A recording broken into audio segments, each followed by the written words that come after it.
GTA Online's difficulty often feels weird, inconsistent, and sometimes just downright unfair. Whether it's because you just got rapid fire to death or the difficulty went from 0 to 100 between two different missions that you played. Why is that? In this video, I aim to find out exactly that with the help of in-game data, a variety of tests and some other stuff that I bothered Floorball for. Let's start off by settling the rapid fire bug. Yes, it's a bug, not a feature. It even happens in single player too. What happens with the rapid fire bug is that the AI tries to lock onto you multiple times. Instead of firing one burst, it fires all its bursts at once, resulting into the entire damage output pumped into you in a mere second. I say burst because, as you might have noticed, GTA 5's AI never fires continuously. It's always in burst, allowing you to give that window of opportunity to fire back or get shot by other AI doing the exact same thing. Next, we should debunk the myth of GTA Online's difficulty setting. People often think that there's no difference between easy, normal and hard, aside of the amount of lives that you get.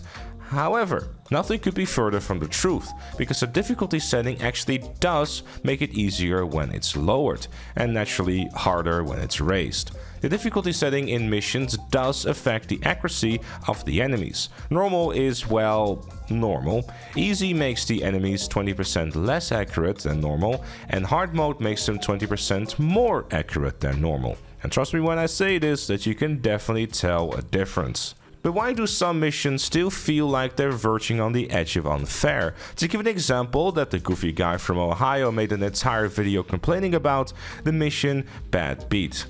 We can see that there is almost exclusively high-powered assault rifles on high and very high accuracy. And you might think that the accuracy is the main problem here because you got shot through a bush a bunch of times, but funnily enough, it isn't exactly the issue here. It's more so a combination of the weapon used and the accuracy. If you were to have all the enemies in a mission with a pistol or a micro SMG instead of the assault rifles, the missions will be vastly easier. And that's the trend that continues on throughout a lot of the GTA Online's missions. To give another example here on another side of the spectrum, the casino mission Loose Chang has a bunch of enemies with automatic weapons, micro SMGs and SMGs primarily, but they're all on very low and low accuracy. Another example of this is how the old contact missions from the first few years of the game are so easy is mostly because they are related to the weapons that are being used. A lot of these missions are using pistols, micro SMGs, and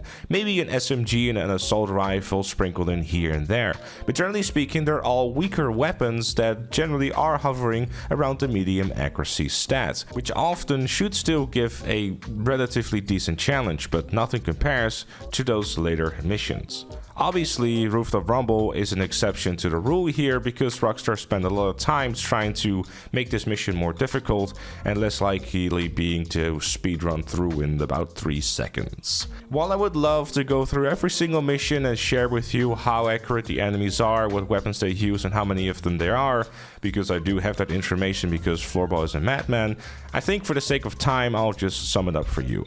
The difficulty in the missions of GTA Online aren't necessarily tied to how accurate the enemies are, but more so to what the weapons that they use.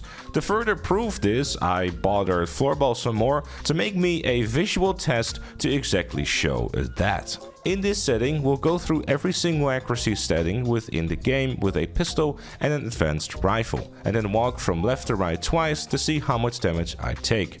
It is worth noting that since the Los Santos Drug Wars DLC, Rockstar has started using custom difficulty settings and also accuracy settings, and has shied away from the very low to very hard accuracies. Also, 100% accuracy is never used in the game, but it's still fun to show off regardless, because you know, we're here anyways. As you can see in the footage, on the pistols the accuracy difference is noticeable, but even on 100% accuracy, you can easily live through the relaxing stroll through the park. Like, it's noticeable that there's a difference, but as we move on to the advanced rifle, you can see why I said earlier that the difficulty is more so tied to the weapons used, over the accuracy itself. As you can see, even a medium accuracy advanced rifle allows me to barely survive from being shot, but as we move on to high and very high, it becomes virtually impossible.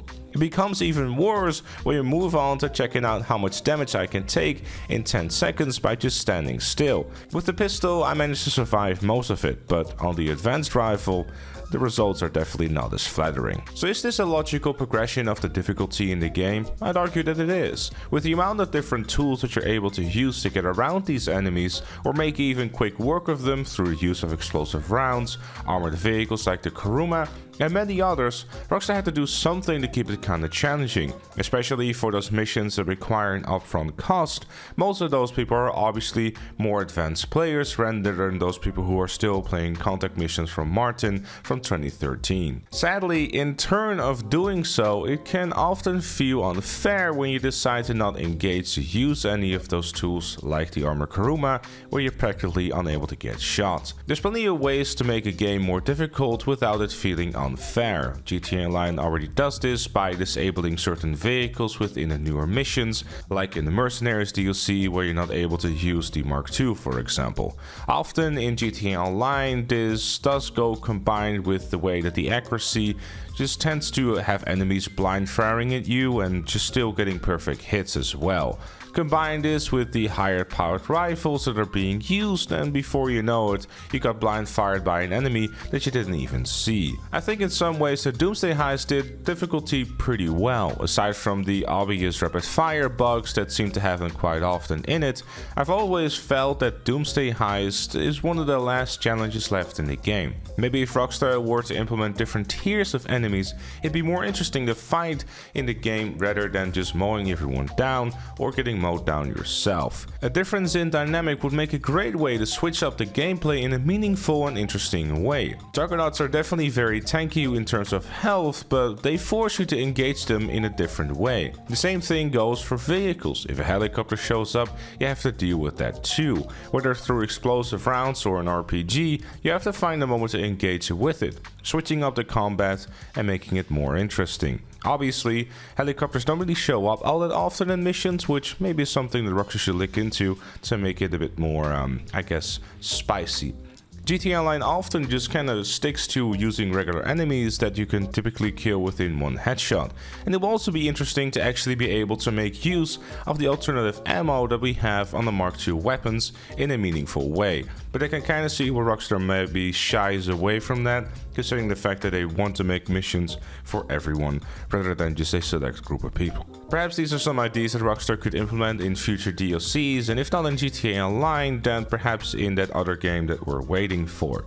But those are my thoughts. Of course, I'd love to know yours in the comments below. Leave a like if you enjoyed, subscribe for more, and become a member like Chloe, GTA Plus, and Notorious Jam. Thank you for watching, and I'll see you all later.